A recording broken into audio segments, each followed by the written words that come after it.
সন্দেশখালী কাণ্ডে hot topic Sheikh Shahjahan. Hot topic রাজ্য পুলিশের ডিজি রাজীব কুমার। সন্দেশখালী কাণ্ডে রাজ্য পুলিশের ডিজি রাজীব কুমার এই মুহূর্তের সবচেয়ে বড় খবর। সন্দেশখালী কাণ্ডে গতকালকেই সন্দেশখালী ধামাখালি পৌঁছেছেন রাজ্য পুলিশের ডিজি রাজীব কুমার। থাকছেন সন্দেশখালীর জেটিঘাট লাগোয়া পিডব্লিউডির গেস্ট হাউসে, রাত্রিবাসও করছেন সেখানে। গতকাল রাতভর পুলিশকে বিভিন্ন নির্দেশ দিয়েছেন ডিজি, এমনকি বাইক চেপে মাঝরাতে বিভিন্ন জায়গায় টহলও দিয়েছেন। সন্দেশখালীর বিভিন্ন জায়গাতে রাজ্য পুলিশের টহলও দেখতে পাওয়া গিয়েছে।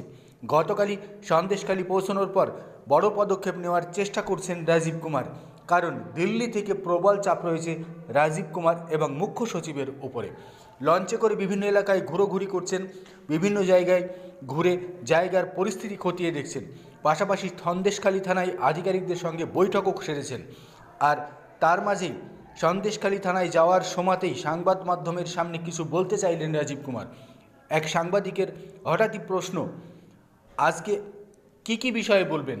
তারপরেই সন্দেশখালী সম্পর্কে রাজীব কুমার বলেন, আমি আগে বিষয়টি ঘুরে দেখি, তবে বলতে পারি যারা যারা আইন ভেঙেছে তাদের প্রত্যেকের শাস্তি হবে।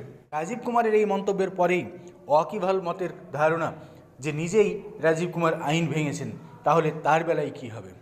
তবে রাজীব কুমার গতকালকেই সন্দেশখালী ধামাখালির বিভিন্ন পরিস্থিতি খতিয়ে দেখে যারা আইন ভেঙেছেন তাদের কঠোর শাস্তি হবে সে বিষয়টি সংবাদ মাধ্যমের সামনে স্বীকার করেছেন। এখনও সন্দেশখালী ধামাখালিতেই রয়েছেন রাজীব কুমার। তার মাঝে আজকে কেন্দ্র থেকে ফের জাতীয় তফসিল কমিশনের টিম পৌঁছচ্ছে সন্দেশখালীতে।